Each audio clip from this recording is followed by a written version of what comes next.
Kung gusto mo maging success at maging mayaman, simulan mo muna sa pagpapalit ng mga pinapakinggan mo. Kung puro pa rin chismis, inggit at negativity ang nasa feed mo, huwag kang magtaka kung bakit hindi ka pa rin nagle-level up.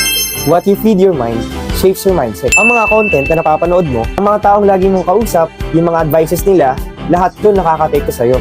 Hindi lang sa mood, kundi pati sa diskarte mo rin. At lalo na, sa decision making mo. And you know what's worst? Pati sa income mo. Bakit? You become what and who you consume. Kung ang araw-araw mo kausap ay puro reklamo na lang, tamad, at takot sa mga opportunities, puro problema ang kinukwenta sa'yo pero walang planong solusyon. Guess what? Mahahawa ka sa energy nila. Protect your energy, like you protect your bank account.